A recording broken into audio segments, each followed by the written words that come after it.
Hello everyone, आज हम लोग 18 मार्च मॉर्निंग शिफ्ट में जो जेई मेंस का पेपर हुआ था उस पेपर में हम लोग फिजिक्स सब्जेक्ट का क्वेश्चन सॉल्व कर रहे हैं। ठीक है, और यह जो हमने क्वेश्चन पेपर लिया यह मेमोरी बेस्ड क्वेश्चन है। ठीक है, तो फर्स्ट क्वेश्चन क्या है कि फर्स्ट क्वेश्चन है इफ ए सिंपल पेंडुलम, यानी कि ये फर्स्ट क्वेश्चन जो है एरर एंड मेजरमेंट चैप्टर का है और हम क्या देख रहे हैं कि हर शिफ्ट में एरर एंड मेजरमेंट से क्वेश्चन आ रहा है। तो क्वेश्चन क्या है कि सिंपल पेंडुलम है जो कितना 2 ऑसिलेशन कंप्लीट करता है 100 सेकेंड में। ठीक है, least count of the watch वो भी गिवन है 1 सेकेंड है, and length of a simple pendulum उसका लेंथ भी गिवन है, लीस्ट काउंट कितना है लेंथ का वो भी गिवन है। तो पूछ रहा है maximum possible percentage error in measuring acceleration due to gravity. तो हम लोग जानते हैं कि in case of simple pendulum time period and acceleration due to gravity में क्या रिलेशन होता है, क्या होता है, T is equal to 2π√L/g। सही है, स्क्वायरिंग इन बोथ साइड कर देते हैं, T square is equal to 4π² into L/g। हमें क्या चाहिए, G चाहिए, तो हम लोग यहाँ से फर्स्टली G कैलकुलेट कर लें। तो G इज इक्वल टू कितना लिखेंगे, 4π² L/t²। सही है।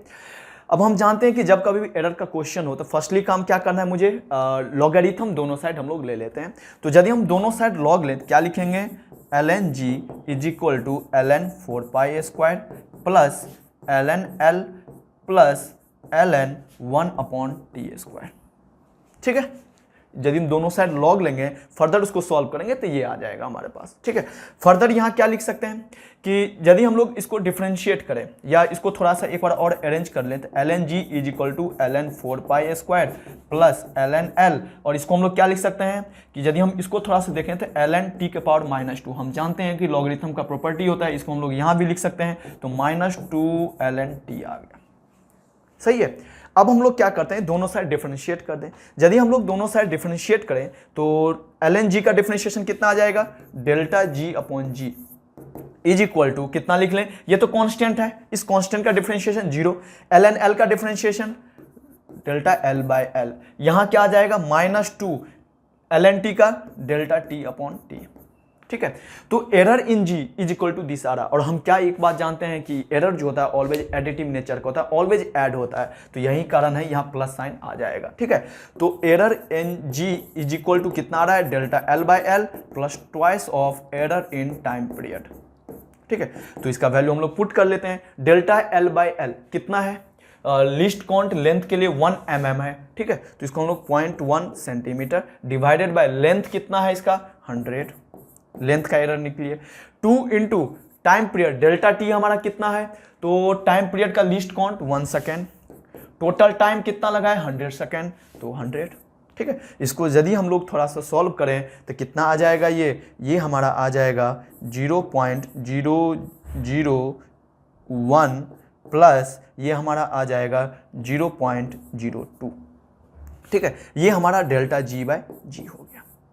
ठीक है, इसको और थोड़ा कोई सॉल्व करेगा तो क्या लिख देगा इसमें 0.021, ये हमारा एरर इन ग्रेविटी आ गया। बट मेरा टारगेट क्या था, परसेंटेज एरर निकालना, तो परसेंटेज एरर के लिए क्या करेंगे, 100 से मल्टीप्लाई कर देंगे, तो परसेंटेज जो एरर आ गया in acceleration due to gravity is equal to कितना लिखेंगे, 0.021 इंटू 100, तो ये कितना हमारे पास आ जाएगा 2.1%, यानी कि इसके करेक्ट ऑप्शन क्या हो गए, third option is the correct option.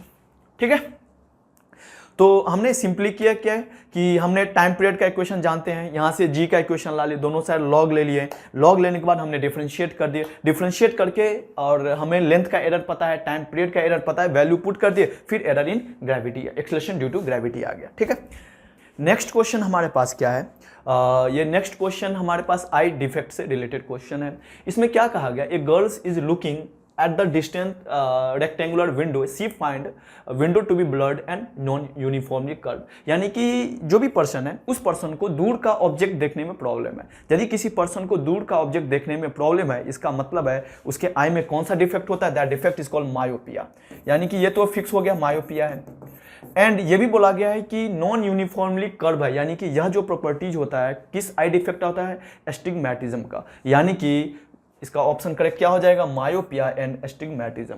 ठीक है, नेक्स्ट क्वेश्चन हमारे पास है कि यह करंट इलेक्ट्रिसिटी का क्वेश्चन है, काफ़ी इजी क्वेश्चन है। हमारे पास बैटरी है 70 वोल्ट का, यहाँ 70 नहीं होगा बल्कि 170 वोल्ट होगा, ठीक है, यहाँ मिस्टेक है।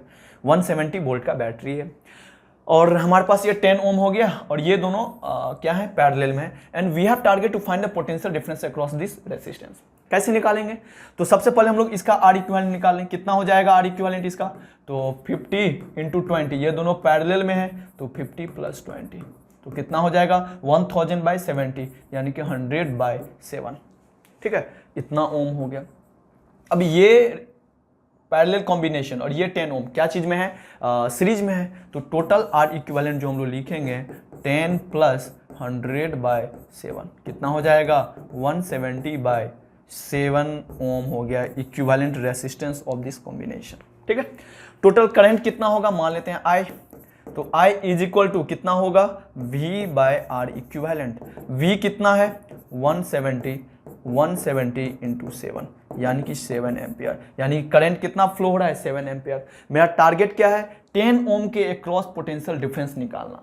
तो कितना हो जाएगा पोटेंशियल डिफरेंस अक्रॉस 10 ओम, तो V बराबर क्या होता है I × R। तो जिस एलिमेंट के क्रॉस वोल्टेज चाहिए उस एलिमेंट के थ्रू करंट इनटू उसका रेसिस्टेंस, तो कितना हो जाएगा, यदि हम लोग इसके क्रॉस वोल्टेज चाहिए पोटेंशियल डिफरेंस चाहिए तो इसके थ्रू करंट I इंटू इसका रेसिस्टेंस 10, तो 7 × 10 दैट इज = 70 वोल्ट, यानी कि इसके क्रॉस जो पोटेंशियल डिफरेंस आ गया कितना आ गया 70 वोल्ट आ गया। तो इसके आंसर जो हो जाएंगे 70 हो जाएगा, ठीक है।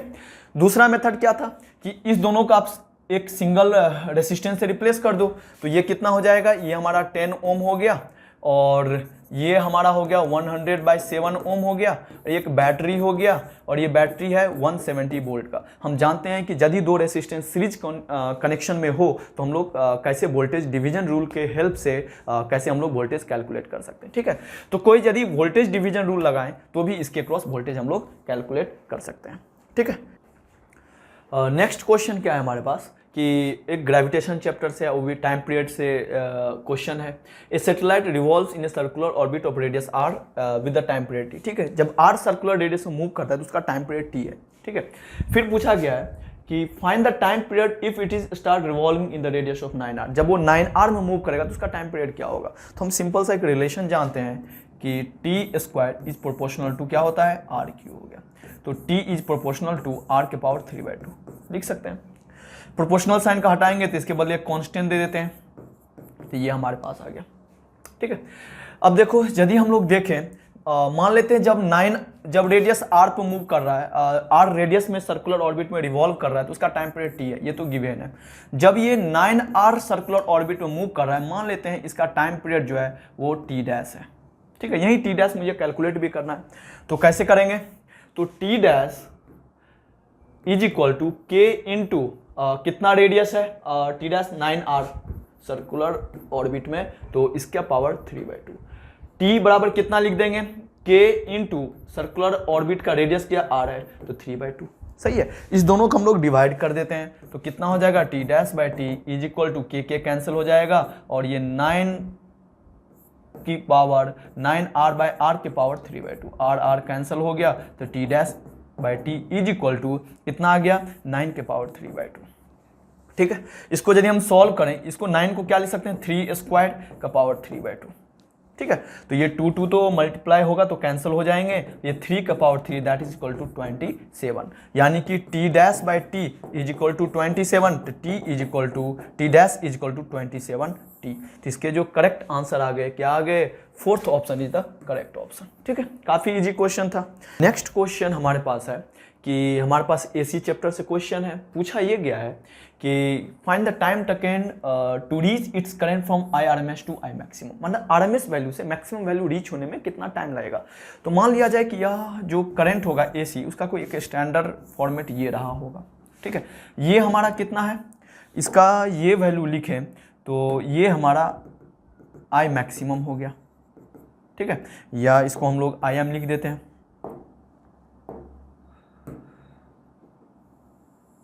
ठीक है। ये हमारा IM हो गया और IRMS वैल्यू कहीं यहाँ होगा IM/√2। तो कह रहा है यहाँ से यहाँ करंट जाने में कितना टाइम लगेगा, मतलब यही टाइम इंटरवल कैलकुलेट करना है, ठीक है।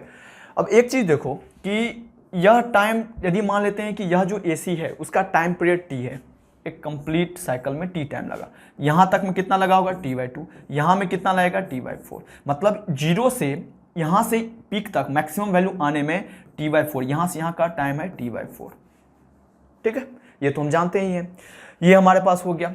अब हम देखते हैं 0 से RMS वैल्यू जाने में कितना टाइम लगेगा, तो हम लोग लिख ले I का इक्वेशन क्या है, ये Im sin of omega T. ये वैल्यू निकालना है कितने टाइम पर, किसका कितना वैल्यू, Im/√2 कितने टाइम पे हुआ है, तो Im/√2 is equal to Im sin of omega t. Im cancel and 1/√2 is equal to sine of omega t.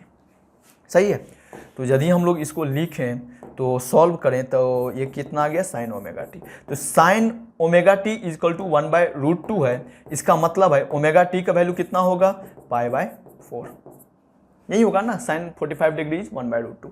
तो टाइम कितना हो गया, π/4 ओमेगा, यानी कि 0 से Im/√2 होने में कितना टाइम लगा है, π/4 ओमेगा। एक चीज़ हम देखें तो हम यहाँ से एक चीज़ बोल सकते हैं कि यहाँ से यहाँ जाने में कितना टाइम लगा है, π/4 ओमेगा, और यहाँ से यहाँ आने में T/4 लगा है, तो ये टाइम कितना होगा, दिस माइनस दिस, यानी कि जो हमारा वैल्यू कैलकुलेट करना है वो क्या है, T/4 minus this total time minus this time, और ये टाइम का वैल्यू कितना आया है, π/4 ओमेगा। ठीक है, टाइम पीरियड T हमें निकालना है, तो हमें फ्रीक्वेंसी पता है इस सोर्स का, तो फ्रीक्वेंसी पता है तो टाइम पीरियड भी पता चल जाएगा, कितना हो जाएगा 4 × 50 माइनस क्योंकि T इक्वल टू 1/f, ये हमने कर दिया, π/4 × ओमेगा, ओमेगा का वैल्यू कितना होगा 2π × फ्रीक्वेंसी, फ्रीक्वेंसी कितना है 50, इसको यदि हम सॉल्व करेंगे तो कितना आ जाएगा 1/200 माइनस 1/ कितना होगा ये 400, तो इसको सॉल्व करने के बाद फाइनली आ जाएगा 1/400, यानी कि यहाँ से यहाँ जाने में जो टाइम लग रहा है वो टाइम कितना है 1/400 सेकेंड। ठीक है, ये टाइम हो गया, बट आंसर जो हमारा मिली सेकेंड में, तो सेकेंड को मिली सेकेंड में कन्वर्ट करने के लिए क्या करना पड़ेगा, इंटू 1000 से मल्टीप्लाई कर दें, तो इंटू 1000 तो कितना आ जाएगा, ये हमारा 2.5 मिली सेकेंड, यानी कि इसके जो करेक्ट ऑप्शन हो जाएंगे, third option is the correct option. ठीक है,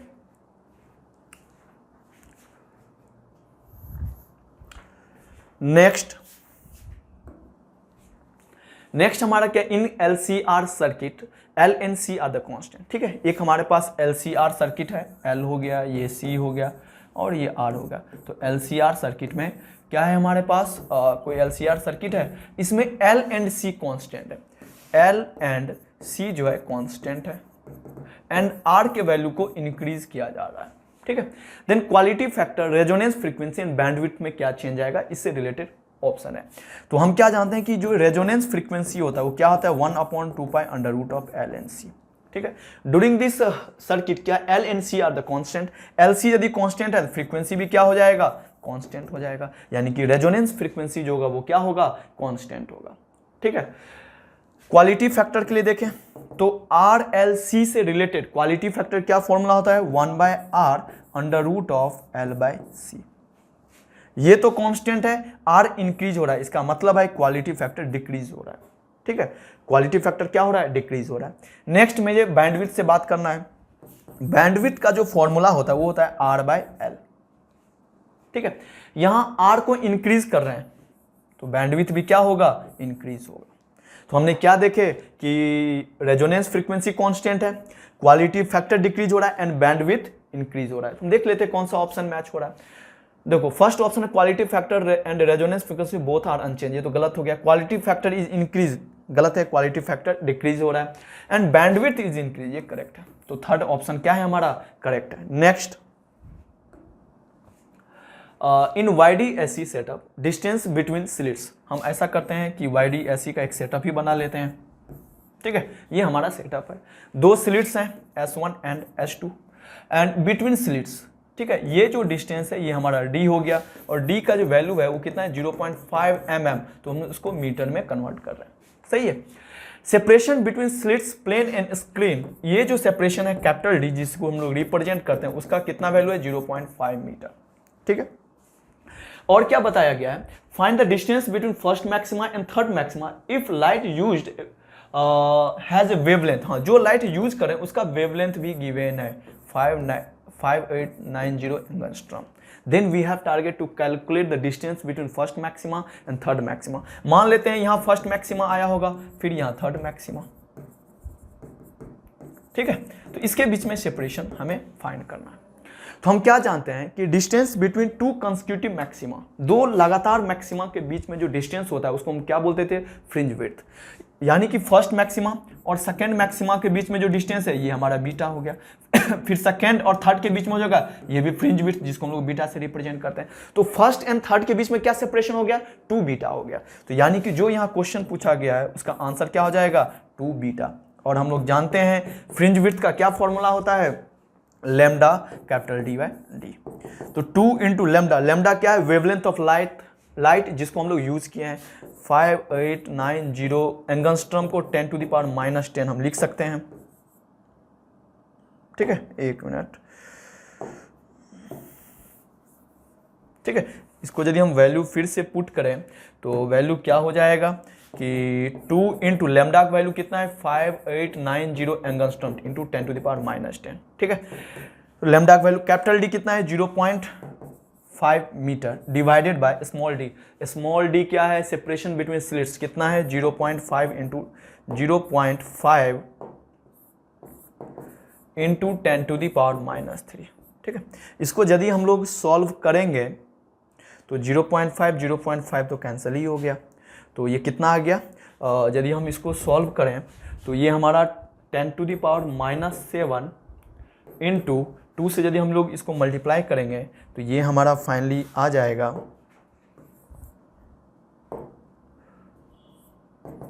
0.8711। यानी कि यदि हम लोग यहाँ देखें तो 11780 × 10⁻⁻7 या इसको थोड़ा सा अरेंज करके लिखे तो 1178 × 10⁻⁻6 मीटर आ रहा। यानी कि इसके करेक्ट ऑप्शन क्या हो जाएंगे, first option is the correct option. काफ़ी इजी था। Next, a closed current carry loop is placed in a uniform magnetic field, then in equilibrium shape of the wire will be। Question में ये बोला गया है कि हमारे पास एक, मान लिया जाए कोई एक वायर है इस टाइप का, ठीक है, placed in uniform magnetic field. मान लिया जाए कि हम लोग क्या करते हैं, कोई एक मैग्नेटिक फील्ड ले लेते हैं ये, ठीक है, और इसमें एक करंट मान लो इस डायरेक्शन में फ्लो हो रहा है, क्योंकि क्लोज्ड करंट कैरी लूप है, इसको हमने एक मैग्नेटिक फील्ड में प्लेस्ड करें, यूनिफॉर्म मैग्नेटिक फील्ड में। तो फाइनल जो इसका शेप होगा वो शेप क्या होगा ये पूछा गया। हम क्या करते हैं कि यह जो लूप है, इस लूप का कोई छोटा सा एलिमेंट कंसीडर करते हैं, उसमें हम लोग फोर्स का डायरेक्शन देखते हैं। ये छोटा सा एलिमेंट में करंट का डायरेक्शन ये है, और हम क्या जानते हैं कि यदि कोई current carry wire magnetic field में प्लेस्ड होता है तो वो फोर्स एक्सपीरियंस करता है, और फोर्स का जो फॉर्मूला होता है वो integrate of I × DL vector cross B vector, ठीक है। I कांस्टेंट हो गया तो integrate of DL vector cross B vector, ठीक है। तो छोटे से एलिमेंट का DL तो इधर है, B इंटू द बोर्ड है, तो DL क्रॉस B करो, ये ऊपर डायरेक्शन में फोर्स आ रहा है। सेम वे में जो छोटा सा एलिमेंट यहां होगा उस पर इधर लगेगा, यानी कि हर जगह फोर्स क्या लग रहा है, बाहर की तरफ लग रहा है। हर छोटे से एलिमेंट पे जो मैग्नेटिक फोर्स लगेगा वो बाहर की तरफ होगा। तो बताओ यदि कोई क्लोज्ड करंट कैरी लूप है और उस पर फोर्स बाहर की तरफ लग रहा है तो फाइनल शेप इसका क्या हो जाएगा, एक सर्कुलर शेप। फाइनल जो इसका शेप होगा वो सर्कुलर शेप हो जाएगा, ठीक है। तो क्या हो जाएगा, सर्कुलर। एंड हाँ, ये भी देखेंगे कि यह जो शेप आएगा, यह जो मस्ट है, जो करंट कैरी वायर है या करंट कैरी लूप है, वो मस्ट है कि मैग्नेटिक फील्ड के परपेंडिकुलर प्लेन में होगा, ठीक है। तो हमने क्या देखे, सर्कुलर आ रहा है shape and plane perpendicular to the magnetic field, सही है। Magnetic field into the board है, उसके परपेंडिकुलर प्लेन में ही है, तो थर्ड ऑप्शन जो होगा इसका करेक्ट हो जाएगा। नेक्स्ट, हमारे पास क्या, an object is moving with constant acceleration. ऐसा गिवन है कि A = कांस्टेंट, ठीक है। तो मुझे एक ग्राफ बनाना है xt में, vt में, at में, ठीक है। तो एक्सेलरेशन कांस्टेंट है, देखो तो एक्सेलरेशन कांस्टेंट है, इसका ग्राफ तो यही हो जाएगा, टाइम के साथ कांस्टेंट होगा, तो ये a हो गया, ये t हो गया, यानी कि ये तो चारों ऑप्शन का सही है, ठीक है। अब सोचो एक्सेलरेशन कांस्टेंट है तो vt में क्या रिलेशन होगा, तो a बराबर कांस्टेंट कोई k मान ले, a को क्या कोई लिख सकता है, dv/dt इजिकल टू के, तो डी बराबर के डी टी, इंटीग्रेट कर दो तो v बराबर के टी, यानी कि यह एक स्ट्रेट लाइन है का इक्वेशन है। ठीक है, तो स्ट्रेट लाइन का इक्वेशन क्या हो जाएगा, ये हो गया, ये हो गया, ये हो गया, यानी कि तीनों ऑप्शन करेक्ट है। हाँ, ये इसका जो वैल्यू है v not plus k T भी हो सकता है, डिपेंड करता है कि t इक्वल टू 0 पे इनिशियल वेलोसिटी है या नहीं है, ऐसा कोई इंफॉर्मेशन नहीं है। तो हमने मान लिया कि t इक्वल टू पर कुछ वेलोसिटी होंगे, तो यदि हम फाइनल इक्वेशन लिखेंगे v equal to v naught plus k t के फॉर्मेट में आ जाएगा, और तब जो इक्वेशन हो जाएगा इसका टाइम के साथ जो ग्राफ हो जाएगा वो ग्राफ कुछ इस टाइप से हो जाएगा। ठीक है, तो यह तीनों मैच हो रहा है, second option, third option, fourth option, ये तो गलत हो ही गया। अब हम लोग देखते हैं डिस्प्लेसमेंट। देखो v as a function of t मुझे पता चल गया, तो v है प्रोपोर्शनल टू t, तो x क्या होगा, displacement proportional to t square, because v को हम लोग dx बाई dt लिख सकते हैं, दोनों साथ मल्टीप्लाई करो फिर इंटीग्रेट करो तो x आ जाएगा प्रोपोर्शनल टू t स्क्वायर। अब देखो x यदि प्रोपोर्शनल टू t स्क्वायर, तो इसका ग्राफ क्या हो जाएगा, एक पैराबोला होगा कुछ इस शेप का, तो ऑप्शन क्या हो जाएंगे, fourth option is the correct option. ठीक है, हाँ, ये पैराबोला का इक्वेशन नहीं हो सकता, इसके होने के लिए क्या इक्वेशन होना चाहिए, x square is equal to t, ये फॉर्मेट होगा तो ये होता, लेकिन यहाँ क्या है, एक्स प्रोपोर्शनल टी स्क्वायर, या यू लिखूं x equal to k t square. तो इसका जो पैराबोला का इक्वेशन होगा, इस इक्वेशन का जो ग्राफ होगा, ग्राफ कुछ इस टाइप से होगा। ठीक है, तो फोर्थ ऑप्शन क्या हो जाएंगे, करेक्ट ऑप्शन हो जाएंगे। नेक्स्ट, ए रिंग ऑफ, हाँ ये जो है हमारा आरबीडी चैप्टर का है। ठीक है, क्या कहा गया, a ring of mass m, हमारे पास एक रिंग है और जिसका मास m है, and rotating with the constant angular velocity omega. ठीक है, about an axis of rotation passing through the centre and perpendicular to the plane of the ring, मतलब रिंग जिस प्लेन में है उसके परपेंडिकुलर एक्सिस है और जो सेंटर से पास हो रही है उसके अबाउट ये कांस्टेंट एंगुलर वेलोसिटी ओमेगा से रोटेट कर रही है। ठीक है, टू पार्टिकल, इनिशियल ये सिचुएशन है। बाद का जो सिचुएशन है कि दो particle, two particle each of mass m are placed gently diametrically at the opposite position. ठीक है, फिर धीरे धीरे क्या किया, दो पार्टिकल है और जिसका मास स्मॉल m है, डायमीटर के डायमेट्रिकली अपोजिट, मतलब डायमीटर के एंड पे दो स्मॉल पार्टिकल का मास m हम लोग रख दिए हैं। तो अब जो नया एंगुलर वेलोसिटी आएगा यही मुझे फाइंड करना है। ठीक है, अब देखो कि यदि हम इस एक्सिस के अबाउट नेट टॉर्क देखें तो जीरो है, बिकॉज इस एक्सिस के पैरेलल mg लग रहा है, तो टॉर्क तो जीरो ही है। यदि टॉर्क जीरो है तो एंगुलर मोमेंटम क्या होगा, कंजर्व्ड होगा, यानी कि initial angular momentum is equal to final angular momentum. सही है, इनिशियल एंगुलर मोमेंटम क्या होगा, प्योर रोटेटिंग बॉडी का I इंटू ओमेगा। तो ये रिंग है, रिंग का moment of inertia mr square omega. सही है, फाइनल इसका मोमेंट ऑफ इनर्शिया लिखो mr स्क्वायर प्लस इसका, इस दोनों पार्टिकल का इस एक्सिस के अबाउट कितना हो जाएगा, स्मॉल mr स्क्वायर, इसका प्लस इसका सेम हो जाएगा तो ट्वाइस हो गया, इनटू नया एंगुलर वेलोसिटी मान लिया ओमेगा डैश।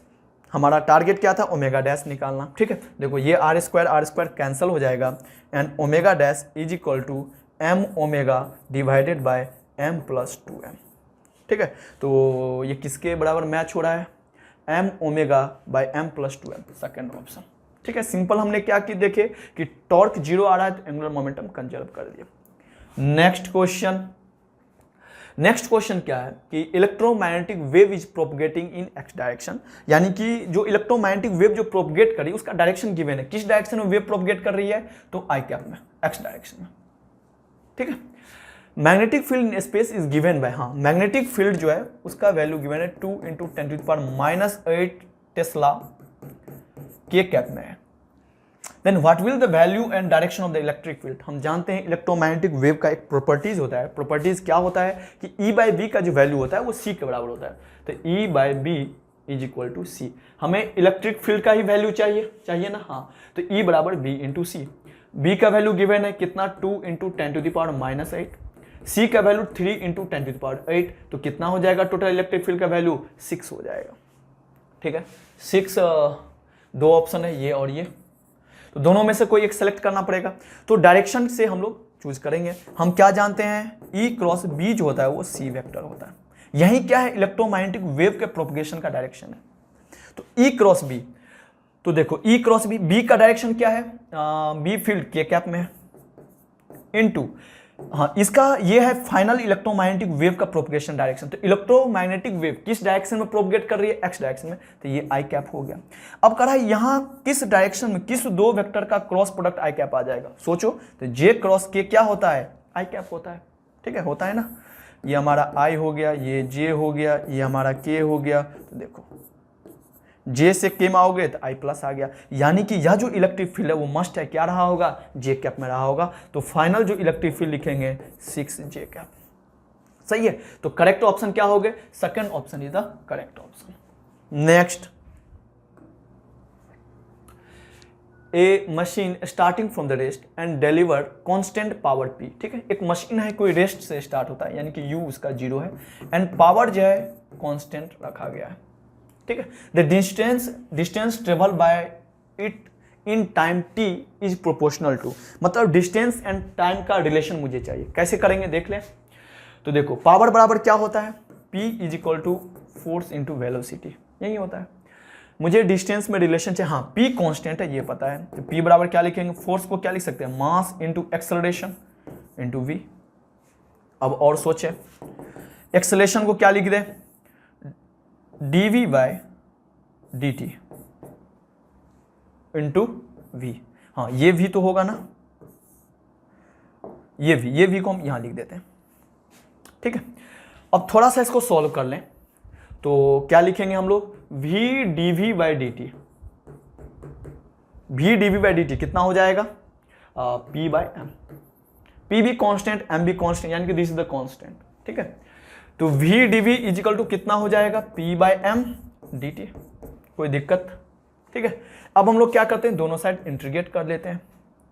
तो देखो t इज इक्वल टू 0 पे वेलोसिटी क्या है, स्टार्ट फ्रॉम द रेस्ट 0, किसी भी टाइम t पे v क्या होगा निकाल लेते हैं। इसका इंटीग्रेशन क्या हो जाएगा, v square by 2 is equal to p by M t. तो v बराबर कितना हो जाएगा, p by m to under root of 2pm by M t के पावर 1/2, यही हो जाएगा ना। लेकिन मेरा टारगेट अभी नहीं कंप्लीट हुआ, मुझे distance as a function of time चाहिए। यहाँ तो velocity as a function of time आया, तो एक बार और हम लोग लिख सकते हैं, क्या लिख सकते हैं कि v इज इक्वल टू है हमारे पास under root of 2p by M T square. तो v को कोई लिख सकता है dx by dt is equal to under root of 2p by M T square. फिर क्या होगा, dx is equal to under root of 2p by M T square dt। हमने क्रॉस मल्टीप्लिकेशन कर दिया, इसको इंटीग्रेट करोगे तो x बराबर कितना आ जाएगा, ये तो कांस्टेंट है, p भी कांस्टेंट, m भी कांस्टेंट, इसको हम लोग इंटीग्रेशन से बाहर कर लेते हैं। टी स्क्वायर का इंटीग्रेशन क्या हो जाएगा, टी क्यूब बाय 3। हमें प्रोपोर्शनल पूछा गया है, तो क्या हो जाएगा, x इज प्रोपोर्शनल टू, एक मिनट, यह जो है t के पावर 1/2 है ना। तो यहाँ एक मिस्टेक है, कि मिस्टेक ये है कि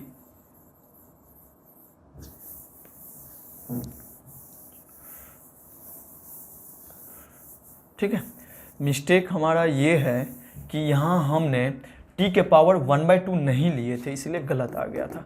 under root of 2p by M t के पावर 1/2 है। v को हम लोग फिर से वही काम कर रहे हैं, dx बाई dt लिख देंगे under root of 2p by M t के पावर 1/2। सही है, क्रॉस मल्टीप्लिकेशन कर दें तो dx is equal to under root of 2p by M t के पावर 1/2 dt। ठीक है, अब इंटीग्रेट कर दो, x dx का इंटीग्रेशन x आ गया, ये तो कांस्टेंट ही है 2p बाय एम। हाँ, इसका इंटीग्रेशन क्या होगा, t के पावर 3/2 डिवाइडेड बाय 3/2 आ जाएगा। यानी कि फाइनली जो हम लोग देख रहे हैं वो x क्या आ गया, जो भी आया x प्रोपोर्शनल हमें निकालना चाहिए, ये सब कांस्टेंट का कोई यूज नहीं है। हम लिख सकते हैं x इज प्रोपोर्शनल टू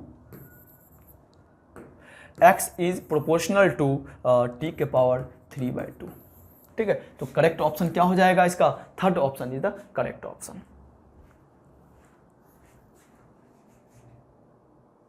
ठीक है, next question,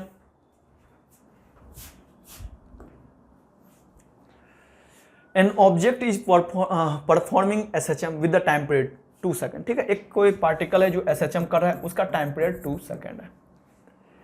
if time taken by it to move from the mean position to half of the amplitude is 1/k, यानी कि time taken to mean from the mean position, यानी कि कोई particle को zero से लेके एम्पलीट्यूड का half जाने में कितना टाइम लगेगा, यही मुझे कैलकुलेट करना है। ठीक है, तो देखो जब कभी भी टाइम निकालना हो तो हम लोग क्या करते हैं, एक इसको यूनिफॉर्म सर्कुलर मोशन से कंपेयर करके इजी वे में निकाल लेते हैं।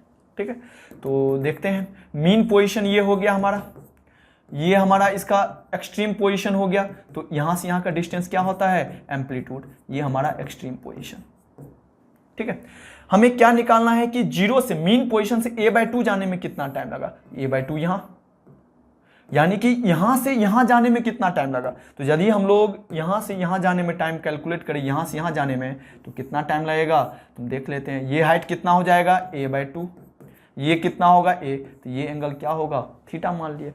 तो कितना लिखें, यदि हम लोग यहाँ देखें तो क्या लिख सकते हैं कि इस ट्रायंगल के लिए परपेंडिकुलर एंड हाइपोटेन्यूस पता है, तो sine theta is equal to कितना हो जाएगा, a/2 divide by a, 1/2 theta 30 degree. ठीक है, अब सोचो एक कंप्लीट चक्कर, जब पार्टिकल यहां से यहां जाए, मतलब यहां से यहां, यहां से यहां, फिर यहां से यहां, फिर यहां से यहां, तो कितना टाइम लगता है, t, यानी कि एक कंप्लीट रोटेशन में t टाइम लग रहा है। ठीक है, यानी कंप्लीट रोटेशन में कितना एंगल ट्रेवल करेगा, 360 डिग्री। 360 डिग्री कवर करने में t टाइम लग रहा है, तो यूनिटरी मेथड लगा रहे हैं, तो 1 डिग्री के लिए t/360 इंटू 30 डिग्री के लिए कितना टाइम लगेगा, तो इंटू 30 कर दिए, तो कितना आ जाएगा, t/12, यानी कि पार्टिकल को जीरो से a/2 जाने में कितना टाइम लग रहा है, t/12 सेकेंड लग रहा है। ठीक है, t/12। अब हम ये देख रहे हैं t का वैल्यू कितना है, t का वैल्यू 2 सेकेंड दिया हुआ है, तो t/12 is equal to 2/12, that is 1/6। इसको इक्वेट करो 1/k से, तो k का वैल्यू कितना आ जाएगा, 6 आ गया, यानी कि करेक्ट ऑप्शन क्या हो जाएंगे, 6 हो जाएगा। नेक्स्ट क्वेश्चन, ये हमारा थर्मोडायनामिक्स का क्वेश्चन है। In PV graph the process CA is adiabatic, यह प्रोसेस एडियाबैटिक है, इतना इंफॉर्मेशन है हमारे पास। Then we have target to calculate the work done by gas in the process of C/A, यानी कि यहां से यहां जाने में कितना वर्क डन होगा। एंड ऐसा भी बोल दिया गया है कि gas is a diatomic, and diatomic के लिए गामा का वैल्यू 1/1.4 होता है, पता भी होता है ये मुझे। ठीक है, तो we have target to calculate, देखो यहाँ का इनिशियल वॉल्यूम पता है, यदि हम इस प्रोसेस का इनिशियल प्रेशर लिखें कितना है, 100। ठीक है, ये हमारा इनिशियल प्रेशर, इनिशियल वॉल्यूम कितना पता है, तो 4। फाइनल प्रेशर CA प्रोसेस का फाइनल प्रेशर कितना है, 200 N/m²। फाइनल वॉल्यूम कितना है बताओ, फाइनल वॉल्यूम 3 मीटर क्यूब। ठीक है, तो एडियाबैटिक प्रोसेस का जो वर्क डन का फॉर्मूला होता है in term of pressure volume क्या होता है, तो work done by gas in adiabatic process nR∆T/1 - gamma, यही होता है ना। लेकिन यहाँ टेम्परेचर के टर्म में रिलेशन मुझे नहीं पता है, किसके टर्म में है, प्रेशर वॉल्यूम के टर्म में, तो इसी को हम ऐसे भी लिख सकते हैं, डिवाइडेड बाय 1 - गामा। ठीक है, अब हम लोग क्या करेंगे, वैल्यू पुट करेंगे, यहाँ से आंसर आ जाएगा। तो वैल्यू पुट कर लेते हैं, तो यदि हम लोग इधर वैल्यू पुट करके लिखें तो कितना आ जाएगा, PF × VF, final pressure final volume कितना हो जाएगा, 200 × 3 600, minus P initial V initial कितना हो जाएगा, 400, डिवाइडेड बाय 1 - गामा, तो 1 - गामा, गामा कितना है 1.4, तो थोड़ा सा इसको सॉल्व करेंगे तो 200/- 0.4, सही है ना। तो यदि हम लोग इसको थोड़ा और सॉल्व करें तो -200 × 10/4 आ गया, इसको कैंसिल कर दो, ये 50 आ गया, -500 जूल, इतना वर्क हुआ। तो इसके करेक्ट ऑप्शन क्या हो जाएंगे, second option is the correct option. ठीक है, next question, 4 identical solenoid are connected as shown in the figure. हमारे पास 4 सोलेनॉइड है, A B C D and connected as shown in the figure. हाँ, ऐसा गिवन है कि मैग्नेटिक फील्ड जो A पे है वो 3T है। यहाँ का मैग्नेटिक फील्ड मुझे पता है कितना है, 3T यहाँ का। तो पूछा ये जा रहा है कि what is the magnetic field at the C, ये इस सोलेनॉइड के पॉइंट, मतलब इस सोलेनॉइड के अंदर क्या होगा मैग्नेटिक फील्ड। ठीक है। तो हम क्या जानते हैं कि मैग्नेटिक फील्ड जो होता है इनसाइड द सोलेनोइड क्या होता है, formula mu naught n I, यानी कि magnetic field inside the solenoid is proportional to current through the solenoid. ठीक है। अब सोचो कि मान लेते हैं कि इसमें करंट आई फ्लो हुआ होगा, ऐसा हम एज्यूम कर रहे हैं कि इसमें करंट आई फ्लो हुआ होगा। ठीक है, इस वाले सोलेनोइड में। तो यह करंट आई क्या होगा, 3 इक्वल भाग में डिवीजन हो जाएगा। तो इसमें कितना होगा, I/3, इसमें भी I/3, इसमें भी I/3। हम क्या देख रहे हैं कि बी फील्ड जो होता है proportional to current through the solenoid, यानी कि इसका जो भी करंट है इसका 1/3 करंट ये है। तो बी फील्ड भी क्या होगा, यहां जो भी बी फील्ड होगा उसका 1/3 बी फील्ड यहां होगा, यानी कि बी फील्ड एट द सी कितना हो जाएगा, जो भी बी फील्ड एट ए है उसका थर्ड, बिकॉज करंट के प्रोपोर्शनल है। यहां करंट 1/3 हो रहा है तो बी फील्ड भी 1/3 हो जाएगा। ठीक है, तो बी फील्ड एट ए कितना है, 3t डिवाइड बाय 3, ये कितना हो जाएगा, 1t हो जाएगा। ठीक है, यानी कि इसके जो करेक्ट ऑप्शन हो जाएंगे, first option is the correct. Next question हमारे पास क्या है कि एक वायर है, उसके क्रॉस वोल्टेज ये है, करंट ये है, लेंथ उसका भी गिवन है। ठीक है, एंड डायमीटर भी गिवन है, d = 5.00 mm। तो हमें फाइंड करना है डेल्टा रो बाय रो। ठीक है, ये मुझे फाइंड करना है। देखो यहां जो एक चीज हम ये जानते हैं कि V = IR होता है और V = I, R को क्या लिख सकते हैं, ρL/A। ठीक है, यही लिख सकते हैं। और चाहिए थोड़ा सा इसको लिखें तो ρ कितना हो गया, V × A/IL, यही ना, VA। A क्या है मेरा, एरिया। एरिया डायमीटर के टर्म में क्या लिख सकते हैं, एरिया को लिखें तो एरिया A = πr² होता है। यदि इसको डायमीटर का टर्म लिखें तो πd²/4।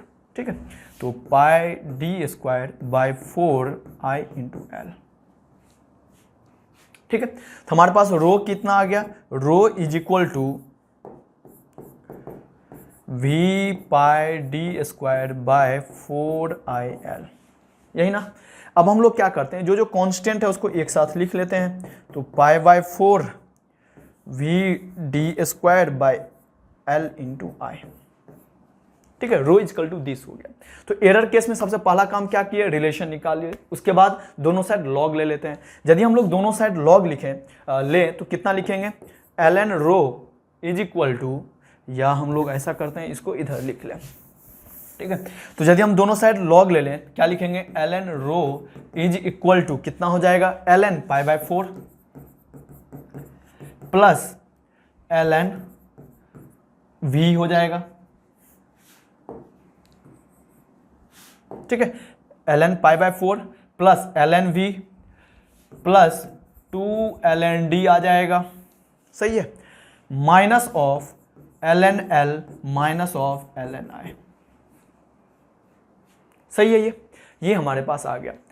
अब देखो क्या करते हैं, दोनों साइड डिफरेंशिएट कर दें। यदि हम लोग डिफरेंशिएट करेंगे तो कितना लिखेंगे, डेल रो बाय रो = ये कांस्टेंट है, कांस्टेंट का डिफरेंशिएशन क्या हो जाएगा, 0।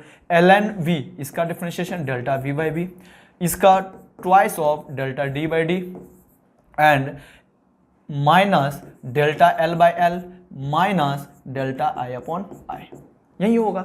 लेकिन हम क्या जानते हैं कि एरर जो होता है ऑलवेज एडिटिव नेचर का होता है, ऑलवेज ऐड होता है एरर, तो प्लस साइन हमने यहां लगा दिया। ठीक है, अब यदि हम लोग देखें तो परसेंटेज एरर मेरा टारगेट है कैलकुलेट करने का, तो डेल्टा रो बाय रो × 100 कर देंगे, तो उधर भी हर टर्म से 100 मल्टीप्लाई होगा। तो देखो क्या लिखेंगे, delta V/V × 100 plus 2 × delta D/D × 100 plus delta L/L × 100। दोनों साइड हमने 100 से मल्टीप्लाई किए ताकि परसेंटेज एरर कैलकुलेट किया जा सके, डेल्टा I/I × 100। ठीक है, अब सबका वैल्यू हम लोग पुट कर देते हैं। तो यदि हम लोग वैल्यू पुट करें तो ये हमारा कितना आ जाएगा, तो लिखें delta V/V, delta V list count, voltage का लिस्ट काउंट क्या है, 0.1 डिवाइडेड बाय, कैसे मुझे पता चला इसका लिस्ट काउंट, देखो 5 के बाद क्या 1 डिजिट है, तो 0 पॉइंट हमारा कितना आ गया, ये 1 हो गया लिस्ट काउंट। तो list count by voltage 5 × 100 plus twice of delta D/D × 100। तो डायमीटर का कितना है, 0 पॉइंट लिस्ट काउंट है डिवाइडेड बाय 5 इंटू 100 प्लस ये हमने लिख दिया delta L by L. Delta L length, delta L length है, लेंथ का कितना है लिस्ट काउंट 1 है यानी कि 0.1 है divided by 10 into 100 plus delta आई का लिस्ट काउंट कितना है, पॉइंट के बाद डबल जीरो है यानी कि 0.01 इसका लिस्ट काउंट हो गया। टोटल आई की वैल्यू 2 इंटू 100। ठीक है, अब इस वैल्यू को हमें सॉल्व करना है। यदि हम लोग इसको सॉल्व करके लिखें तो कितना आ जाएगा, देखो ये 0.1 इंटू 100 10/5 हमारे पास कितना आ गया, ये 2 प्लस ये हमारा कितना हो गया 2/5 तो ये हमारा 0.4 आ गया प्लस इसको यदि हम देखें तो ये 1 आ गया। इसको यदि हम लिखें तो कितना हो जाएगा 1/2.5 ये कितना आ गया 2 + 1 3 plus 0.9 that is equal to 3.9 यानी कि परसेंटेज एरर जो हमारा आ गया वो परसेंटेज एरर कितना आ गया रेसिस्टिविटी का, तो 3 delta rho by rho percentage error in resistivity is 3.9। ठीक है, तो इसके करेक्ट ऑप्शन क्या हो जाएंगे, first option is the correct option. Next question हमारे पास क्या है कि हमारे पास A is forming B and C। A कोई न्यूक्लियाई है जिससे रेडियो एक्टिव डीके हो रहा है और A से B भी फॉर्म हो रहा है और A से C भी फॉर्म हो रहा है। ठीक है, एंड A से B जो रेडियो एक्टिविटी डीके हो रहा है उसका T½ हमें गिवन है, वो कितना है T½ B इससे रिप्रेजेंट किया गया और A से C का T½ कितना है और T½ C है ये। ठीक है, तो हमें से क्या पूछा जा रहा है, then what will be the overall half life. Overall half life मुझे निकालना है। तो सबसे पहले हम जानते हैं कि यदि कोई पैरेलल रेडियो एक्टिविटी डीके हो, मान लेते हैं A से B का λ1 है डीके कांस्टेंट, इसका λ2 है, तो ओवरऑल जो रिएक्शन होगा उसका इक्विवेलेंट यानी कि A का इक्विवेलेंट डीके कांस्टेंट क्या होता है, λ इक्विवेलेंट इक्वल टू λ1 प्लस λ2। ये पैरेलल रेडियो एक्टिव डीके में होता है। ठीक है, हम क्या जानते हैं T½ जो होता है हमारा ln2/λ, तो लैम्डा बराबर क्या लिख सकते हैं ln2/T½ ठीक है, यदि हम लोग इक्विवेलेंट ओवरऑल टाइम पीरियड निकालना है यानी कि इक्विवेलेंट हाफ लाइफ टाइम निकालना है तो लैम्डा इक्विवेलेंट के बदले क्या लिख दें ln2/T½ equivalent is equal to λ1, इसके बदले क्या लिखेंगे ln2 यहाँ का half life time T12B plus λ2 के बदले क्या लिखेंगे λ2 इसका डीके कांस्टेंट A2C, तो T½ ऊपर क्या आएगा ln2 डिवाइडेड बाय क्या होता है ln2/T½ तो इस रेडियो एक्टिव डीके का क्या है T½ ऑफ C से रिप्रेजेंट किया गया। इसको सॉल्व करेंगे T½ इक्विवेलेंट आ जाएगा, तो ये कैंसिल हो गया, तो 1/T½ equivalent is equal to कितना आ गया 1/T½ of B plus 1/T½ C। ठीक है, इसको यदि हम लोग सॉल्व करेंगे T½ इक्विवेलेंट कितना आ जाएगा, तो यदि हम लिखेंगे तो T½ of B into T½ of C divided by T½ of B plus T½ of C। यहीं आ जाएगा ना, डिनोमिनेटर में यहाँ मल्टीप्लाई होगा, ऊपर एडिशन होगा, लेकिन ये तो इन्वर्स है, जब ये उसको उल्टा करेंगे तो ये हमारे पास फॉर्मेट आ जाएगा। यानी कि फाइनल आंसर क्या होंगे, न्यूमिनेटर में मल्टीप्लिकेशन हो रहा है और डिनोमिनेटर में एडिशन हो रहा है, तो इसके करेक्ट ऑप्शन क्या हो जाएंगे, first option is the correct option. ठीक है,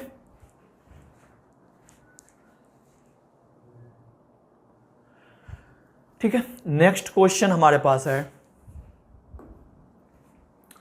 2 wire A and B of same material having elongation 2 mm and 4 mm। ठीक है, 2 वायर है, एक मान लेते हैं कि ये है, दूसरा ये है, ये A हो गया, ये हमारा B है। क्या क्या गिवन है ये लिख लेते हैं कि वायर A का जो इलोंगेशन है A का कितना है हमारा 2 mm, ठीक है, 2 × 10⁻³ मीटर, और वायर B का जो इलोंगेशन है यानी कि चेंज इन लेंथ 4 × 10⁻³ मीटर। सही है, रिस्पेक्टिवली ऑन अप्लाइंग 2 न्यूटन टेक। ठीक है, दोनों वायर पे हमने क्या किया, सेम मटेरियल का है, दोनों का यंग्स मॉडुलस सेम होंगे, सेम फोर्स लगाएं तो ये इलोंगेशन आया wire A and wire B में। ठीक है, if radius of B is 4 time the radius of A, यानी कि B का जो रेडियस है, मान लिया जाए इसका रेडियस R है, ठीक है, या इसको हम लोग स्मॉल r से रिप्रेजेंट करें, यदि इसका रेडियस स्मॉल r है तो इसका रेडियस कितना है 4r है।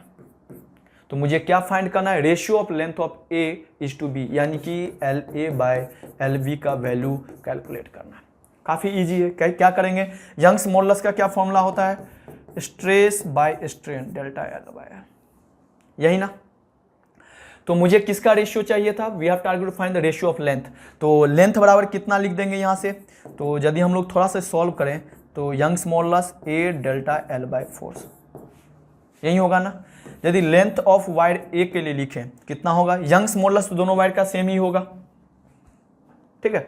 या नहीं तो हम लोग डायरेक्ट डिवीजन ही कर दें, क्योंकि मुझे क्या चाहिए, रेशियो चाहिए। तो LA/LB यदि हम लोग लिखें तो दिस, देखो ये तो यंग्स मॉडुलस दोनों के लिए सेम होगा, ये तो कैंसिल हो जाएगा। ये हमारा क्या है, एरिया। तो एरिया ऑफ ए डिवाइड करने से एरिया ऑफ बी भी आ जाएगा। Change in length of A by change in length of B, ये भी आ जाएगा, ठीक है। तो ये तो डिवाइड कैंसिल हो जाएगा क्योंकि दोनों का सेम था। फोर्स भी दोनों के लिए सेम होगा, बिकॉज सेम फोर्स अप्लाई करें, ये भी कैंसिल हो जाएगा। तो ये हमारा हो गया LA/LB का रेशियो, ठीक है। एरिया क्या होगा, area of this πr², B का कितना होगा, पाई इंटू 4r², बिकॉज इसका रेडियस इसका 4 टाइम्स है, ठीक है। Change in length of A कितना है, 2 × 10⁻³ change in length of B 4 × 10⁻³ ये कैंसिल हो गया। और इसको सॉल्व करेंगे तो 1/16 इंटू कितना आ रहा है, 1/2, दैट इज इक्वल टू 1/32, ठीक है। तो हमें क्या निकालना था कि जो भी रेशियो आ रहा है उसको कंपेयर करना है 1/x से। तो 1/32 को कंपेयर करना है 1/x से, तो x इज इक्वल टू कितना आ गया, 32 आ गया, ठीक है। नेक्स्ट क्वेश्चन हमारा काइनेमेटिक्स से है। A man is swimming in the river eight an angle 120 degree with the river flow, ठीक है। तो हम लोग जानते हैं कि रिवर फ्लो का क्वेश्चन हम लोग सबसे पहले डायग्राम बना लिए हैं, ठीक है। कह रहा है एक पर्सन है जो फ्लो कर रहा है, रिवर के साथ कितना एंगल बना रहा है, यहां से 120, ठीक है। This is the velocity of man, ठीक है। इसको फिर से ही बना ले। तो देखो सबसे पहले हम लोग क्या करते हैं, इसका डायग्राम बना लेते हैं। तो ये हमारा रिवर फ्लो का जब कभी भी क्वेश्चन होता है इस टाइप का हम लोग डायग्राम बना लेते हैं। तो इसमें देखो क्या बोला गया है कि जो पर्सन फ्लो हो रहा है वो कितना एंगल बना रहा है, यहां से रिवर फ्लो के साथ 120 डिग्री। तो यह एंगल कितना हो जाएगा, यह एंगल कितना हो जाएगा, 30 डिग्री, ठीक है। बिकॉज यहां से यहां तो 90 डिग्री है, यदि यहां से यहां 90 डिग्री है तो ये हमारा कितना हो जाएगा, ठीक है। तो ये हमारा 30 डिग्री हो गया। ये वेलोसिटी ऑफ मैन हो गया। अब ये कह रहा है कि speed of man in still water is 10, इसका वैल्यू 10 दिया हुआ है, 10 मीटर पर सेकेंड, ठीक है। If he reaches the other bank exactly opposite, मतलब यहां से चला था इसके ठीक अपोजिट यहां ये पहुंच जाता है। इसका ये इनिशियल पॉइंट है, ये फाइनल पॉइंट, ठीक है। तो कह रहा है कि what is the speed of flow of river, river का कितना स्पीड होगा। तो यदि हम लोग देखें पर्सन के पास नेट वेलोसिटी क्या होगा, एक तो खुद का होगा, दूसरा पानी के फ्लो के कारण होगा, यानी कि इधर हो गया रिवर के फ्लो के कारण, मान लेते हैं u है, ठीक है। अब देखो ये खुद का वेलोसिटी है, ये रिवर के फ्लो के कारण हो गया, तो नेट वेलोसिटी ऑफ पर्सन ये आया होगा, और यही नेट वेलोसिटी के कारण पर्सन यहां से चल के यहां पहुंच गया होगा, ठीक है। अब देखो ये Vm, इसका वैल्यू मुझे पता है 10 है, ये एंगल 30 है, तो U तो निकाल ही सकते हैं। कैसे, इस ट्रायंगल में चले जाओ, इस ट्रायंगल के लिए ये 90 डिग्री होगा, ये हाइपोटेन्यूस हो गया, ये परपेंडिकुलर हो गया।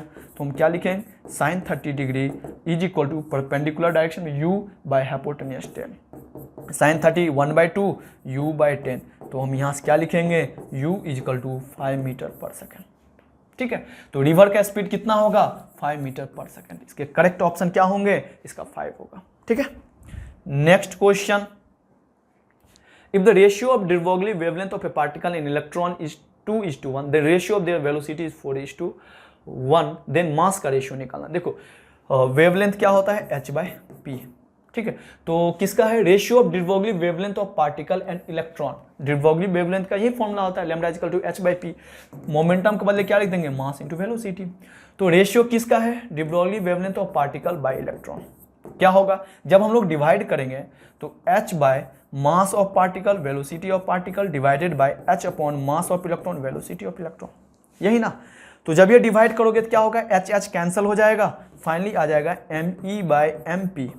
ये तो नीचे आ गया, ये ऊपर चल जाएगा, ठीक है, इंटू VE/BP।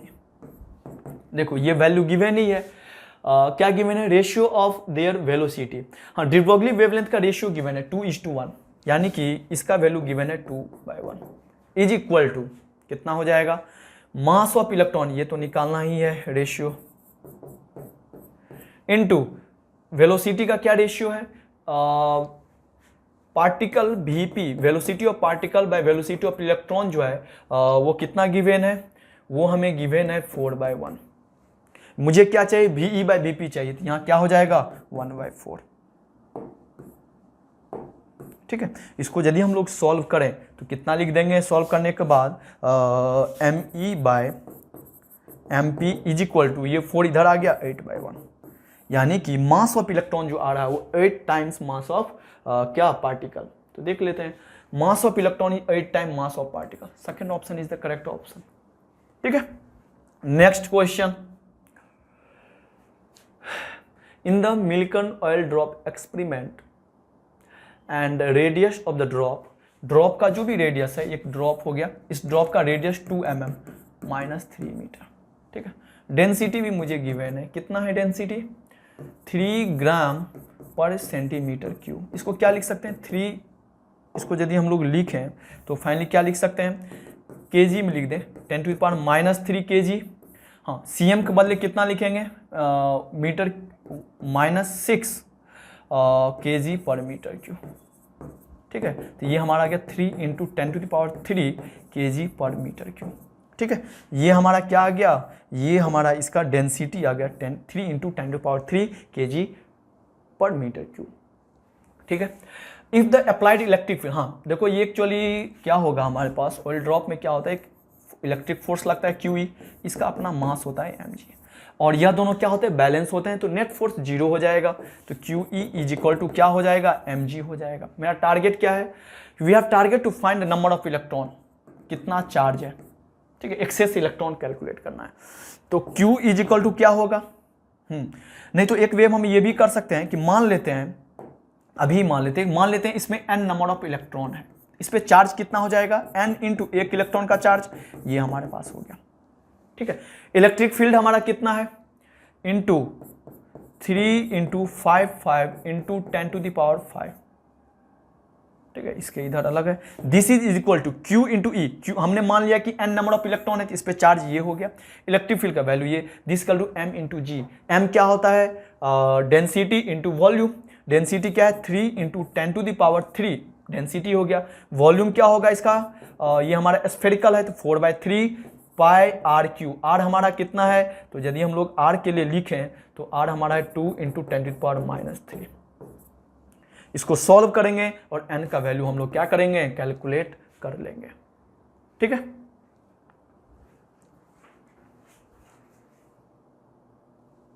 ठीक है, सॉल्व करने के बाद जो इसका आंसर आएगा वो फर्स्ट ऑप्शन आ जाएगा।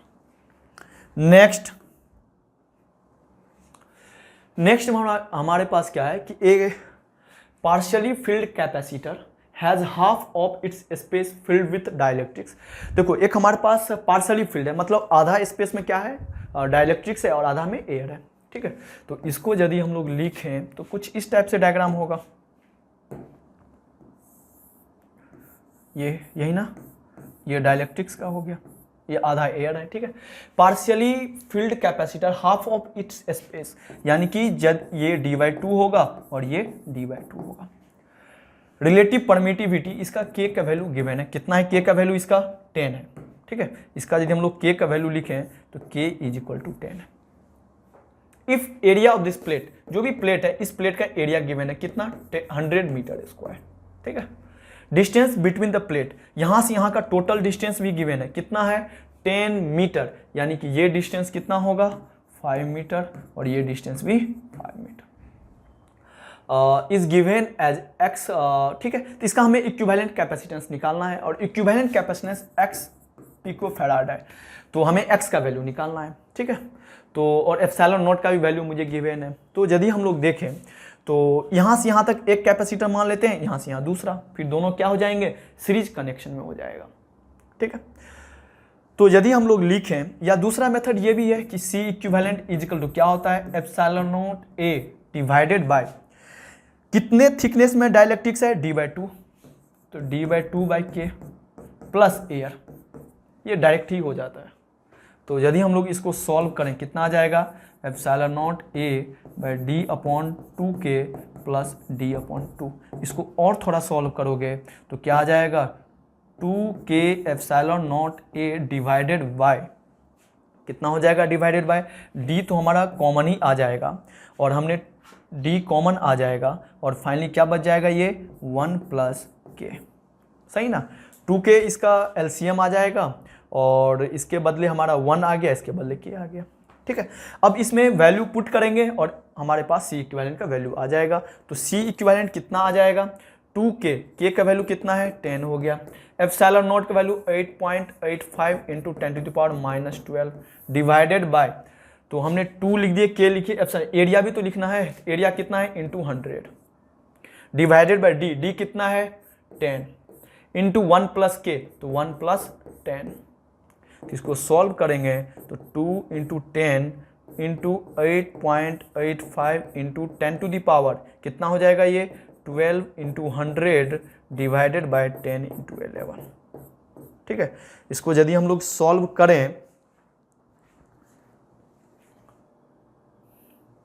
ठीक है, इसको यदि हम लोग सॉल्व करेंगे तो हमारा C इक्विवेलेंट आ जाता है 160.9 इंटू 10⁻⁻12 फैराड, ठीक है। तो यदि हम लोग इसको लिखें तो लिखने के बाद क्या लिख सकते हैं, इसको नियरेस्ट इंटीजर में लिखना है, तो 161 इंटू 10⁻12 फैराड, यानी कि 161 पिको फैराड। तो इसके करेक्ट आंसर क्या हो जाएंगे, x इजिकल टू 161, ठीक है। थोड़ा यहाँ कैलकुलेशन थोड़ा ध्यान रखना है, ठीक है। दूसरा मेथड क्या था हमारे पास, यहाँ से यहाँ एक कैपेसिटेंस मान लो, उसका C1 का वैल्यू लिख लो, C1 क्या हो जाएगा, k एप्सिलॉन नॉट A/d/2, ठीक ना। C2 क्या हो जाएगा, epsilon not A/d/2।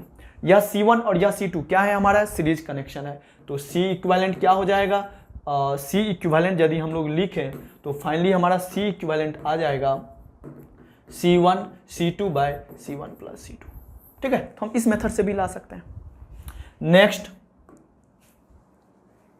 A ball is released from point A, एक बॉल है जिसको यहां से छोड़े हैं, रिलीज किए हैं। Evaluate its velocity in meter पर second when it reaches to a point B, B point पर जब ये पहुंचेगा इसके पास वेलोसिटी कितना होगा, ठीक है। अब देखो जब यहां आएगा इसके पास कुछ ना कुछ वेलोसिटी होगा ऊपर की तरफ, हम इसको रिफरेंस लाइन मान लेते हैं, मतलब यहाँ का ग्रेविटेशनल पोटेंशियल एनर्जी 0 मान लिए, कोई इसको भी मान सकता है, कोई इसको भी मान सकता है, ठीक है। अब यहाँ से रिलीज किया गया था, हम लिख देते हैं टोटल एनर्जी तो कंजर्व होगा, तो U initial plus K initial is equal to U final plus K final, ठीक है। हमने यदि इसको रेफरेंस माने हैं तो यहाँ से पोटेंशियल एनर्जी कितना हो गया, हाइट 5 हो गया, यानी कि mg into 5। Initially it are release from the rest, यानी कि यहाँ का वेलोसिटी क्या है, 0 है, तो काइनेटिक एनर्जी भी 0। जब ये यहाँ आएगा, ये तो रेफरेंस लाइन पे ही है, तो यहाँ का पोटेंशियल 0 हो गया, काइनेटिक एनर्जी ½ mv², ठीक है। अब इसको सॉल्व कर लें तो 5 mg is equal to mv²/2, m cancel हो जाएगा, तो v² is equal to 10g आ गया, यानी कि v का वैल्यू 10 मीटर पर सेकेंड। तो इसके करेक्ट ऑप्शन क्या हो जाएंगे, 10 हो जाएंगे, ठीक है। कोई इसको भी रेफरेंस लाइन मान सकता था, तो भी करोगे तो सेम आंसर आएगा। नेक्स्ट, क्या है, initially A body of mass 10 kg, एक बॉडी है, ठीक है, इसका मास है 10 kg, is moving along x axis with the velocity, x axis हम इधर मान लेते हैं, ये हमारा वाई एक्सिस है, ठीक है। और according to the question it's move, इधर मूव कर रहा है विद द वेलोसिटी 10√3 मीटर पर second. It collide with another body, कोई दूसरा बॉडी है जिसका मास कितना है 20 kg, इसके साथ टकराया and come to the rest, ठीक है। यह दोनों ए बॉडी ऑफ मास इतना moving with this, it collide with another body इतना, ठीक है। इनिशियली ये रेस्ट में है, ये जस्ट बिफोर कोलिजन का सीन है। आफ्टर द कोलिजन क्या सीन हुआ है, ठीक है। आफ्टर द कोलिजन का यदि हम लोग सीन लिखें तो आफ्टर द कोलिजन क्या बोला गया वो देख लें, 20 kg and come to the rest. ठीक है, after the collision 10 kg rest में आ गया, 10 kg का जो मास है इसका वेलोसिटी 0 हो गया, ये रेस्ट में आ गया। ठीक है, and 20 kg of mass object distinguished into 2 part each of mass 10 kg, और 20 kg का जो पार्ट है वो 2 पार्ट में टूट जाता है और दोनों का मास कितना है 10 kg का, ये भी 10 kg का है और ये भी 10 kg का। ठीक है, और क्या दिया, 1 part moves along the Y axis with the velocity 10 metre पर सेकेंड, और एक पार्टिकल, एक जो इसके पार्टिकल हैं वो ऊपर जा रहे हैं कितने स्पीड के साथ, 10 मीटर पर सेकेंड के साथ। ठीक है ना, Y axis with the velocity 10 metre पर सेकेंड, एंड अनोदर इसके बारे में क्या है 30 degree with the X axis, और दूसरा जो पार्टिकल है वो एक्स एक्सिस के साथ 30 डिग्री पे ये मूव करने लगा। मान लिया जाए कि इधर का वेलोसिटी, क्योंकि मान लेते हैं कि नेट वेलोसिटी इसका v हो गया, इधर इसका 2 कंपोनेंट हम ले लेते हैं, एक vx दूसरा हमारा vy। ठीक है, देखो कोलिजन के बाद ये दूसरा पार्टिकल इधर मूव किया, हमने क्या कि इसका 2 कंपोनेंट करके लिख लिया, एक कंपोनेंट इसका vx, एक कंपोनेंट vy, ताकि हमें इजी रहेगा कैलकुलेशन में। ठीक है, अब हम लोग क्या लिखेंगे कि हम जानते हैं कि यदि दोनों पार्टिकल को सिस्टम मान लें तो क्या होगा, मोमेंटम सिस्टम का कंजर्व होगा, बिकॉज कोई एक्सटर्नल फोर्स नहीं लगेगा। तो मोमेंटम यदि कंजर्व है तो जस्ट बिफोर जितना मोमेंटम होगा आफ्टर द मोमेंटम भी ये होगा। और हाँ, किसी भी डायरेक्शन में नेट फोर्स 0 है, किसी भी डायरेक्शन में मोमेंटम कंजर्व कर सकते हैं। हम एक बार एक्स डायरेक्शन में कंजर्व करेंगे, दूसरी बार वाई डायरेक्शन में करेंगे। ठीक है, तो यदि हम लोग एक्स डायरेक्शन में करें मोमेंटम कंजर्व इन एक्स डायरेक्शन,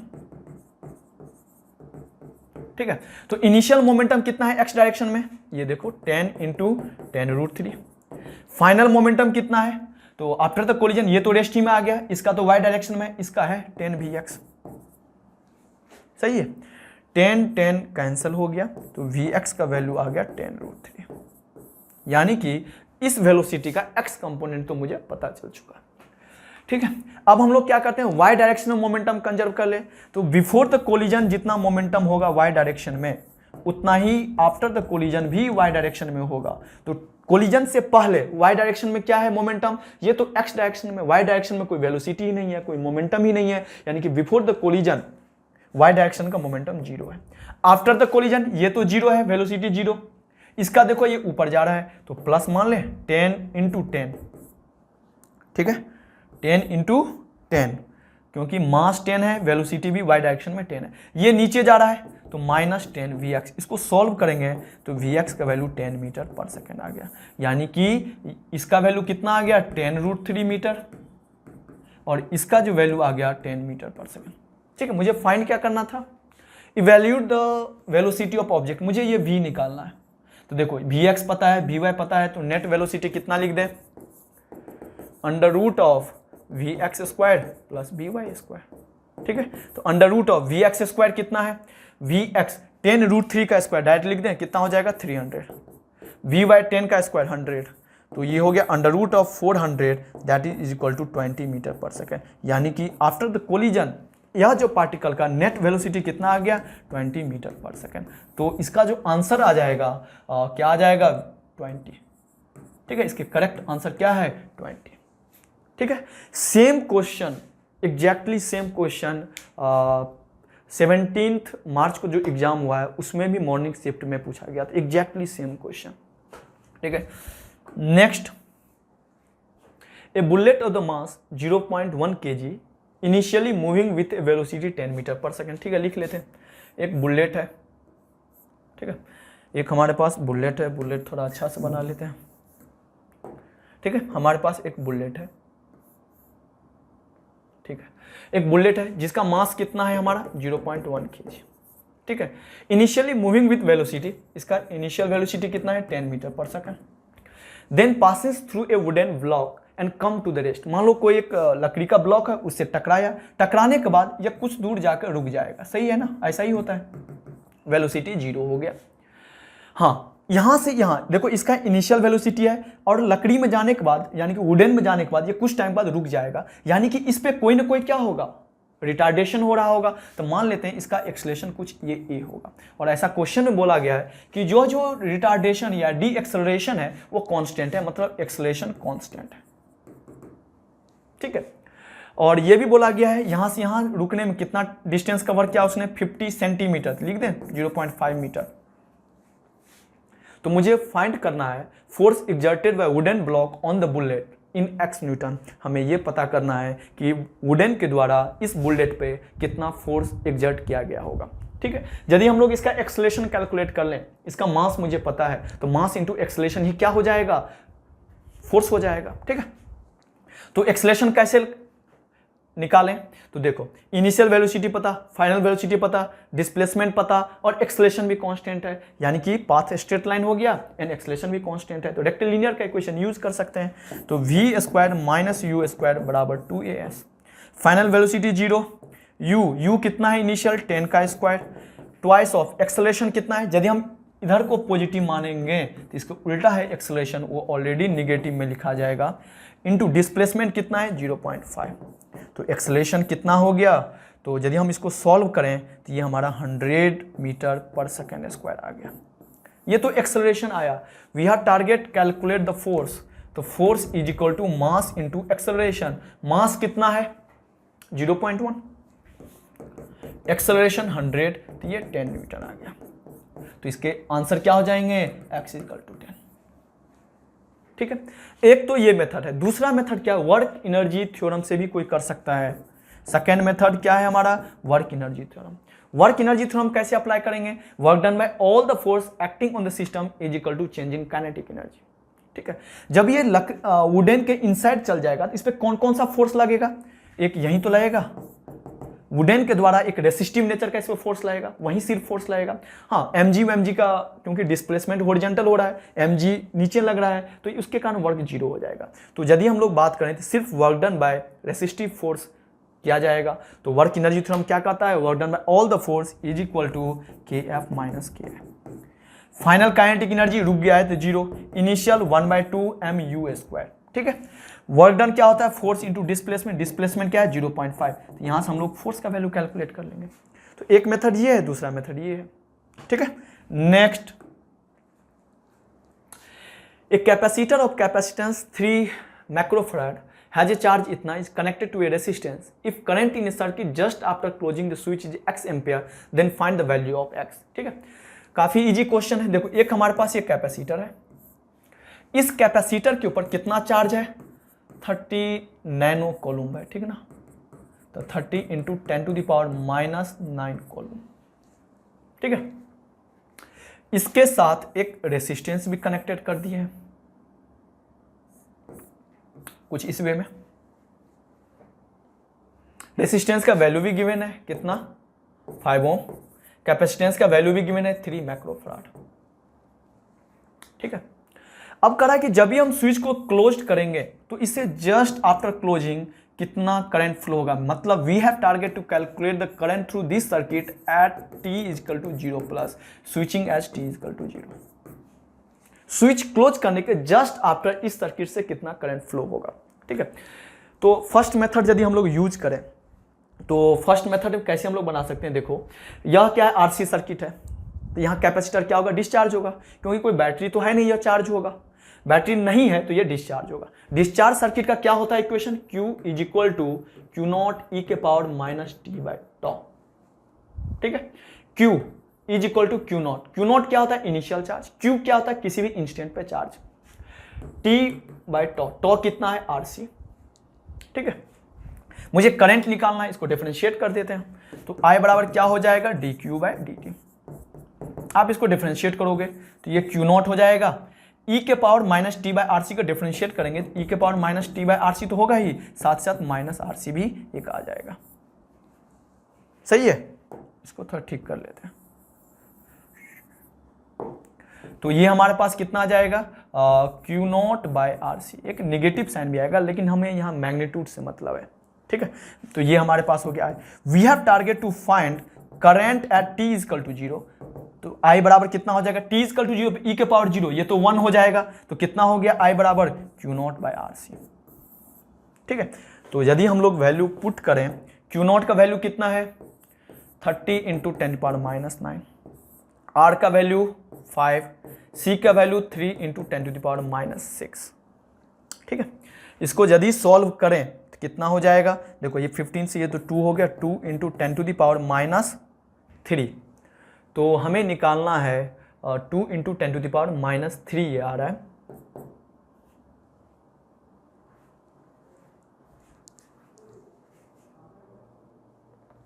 ठीक है, इस क्वेश्चन में यदि हम थोड़ा सा ध्यान दें तो यहाँ थोड़ा मिस्टेक है, यहाँ जो Q0 का वैल्यू होगा वो 30 मैक्रो कॉलम होगा, नहीं तो इंटीजर में आएगा ही नहीं। यदि ऐसा होगा तो यहाँ क्या हो जाएगा 30 इंटू मैक्रो कॉलम 10⁻⁻6। सही है, ये और ये कैंसिल हो जाएगा और ये फाइनली हमारा कितना आ जाएगा, फाइनली हमारा ये 2 एम्पियर आ जाएगा। ठीक है, एक हमारा ये मेथड है। दूसरा मेथड हम लोग क्या जानते हैं कि दूसरा मेथड से यदि हम लोग बनाए, ठीक है, यहाँ से 2 आ रहा है तो इसका आंसर 2 हो जाएगा। ठीक है, यदि हम दूसरा मेथड देखें तो ये लिख सकते हैं, देखो कैपेसिटर के अक्रॉस चार्ज सडनली चेंज नहीं होता है, या यूं कहूं कि कैपेसिटर पर चार्ज क्या होता है, just before and just after constant होता है, या यूं कहूं यदि चार्ज कांस्टेंट है, Q कांस्टेंट है तो Q/C भी कांस्टेंट होगा, यानी कि कैपेसिटर के अक्रॉस जो वोल्टेज है just before and just after same होगा। तो जब ये स्विच ओपन होगा, मान लो जब ये स्विच ओपन होगा तब इसके अक्रॉस कितना वोल्टेज होगा, ये हमने मैक्रो कॉलम होगा तो ये हो गया, तो कितना वोल्टेज होगा इसके अक्रॉस, तो Q/C तो कितना होगा 30/3 10, यानी कि जस्ट आफ्टर स्विच क्लोज होने के बाद भी इसके अक्रॉस वोल्टेज क्या होगा 10 ही होगा। तो हम लोग क्या करेंगे, जस्ट आफ्टर इसको एक बैटरी से रिप्लेस कर दें, जिसका पॉजिटिव टर्मिनल ये हो गया, नेगेटिव ये हो गया, वोल्टेज 10 हो गया, और ये रेसिस्टेंस हो गया कितना 5 ओम। अब करंट निकाल लो, कितना हो जाएगा, I = 10/5 that is equal to 2 ampere. ठीक है, तो ये कैपेसिटर का प्रॉपर्टीज ही होता है कि कैपेसिटर के क्रॉस चार्ज सडनली चेंज नहीं होता है। चार्ज सडनली चेंज नहीं होता है तो वोल्टेज भी सडनली चेंज नहीं होगा। तो स्विच क्लोजिंग से जस्ट पहले वोल्टेज पता है तो जस्ट आफ्टर भी सेम वोल्टेज हो गया। हमने इसको एक बैटरी से रिप्लेस कर दिए, यहाँ रेसिस्टेंस हो गया, तो जस्ट आफ्टर क्या हो जाएगा करंट 10/5। हाँ, लेकिन ये जस्ट आफ्टर का सर्किट है, T = 0+। ठीक है, नेक्स्ट। ठीक है, तो हमने हमारे पास जितने भी क्वेश्चन अवेलेबल थे उसको हमने सॉल्व किए, एंड पेपर ओवरऑल ठीक था, अच्छा था, एंड ऑल द बेस्ट।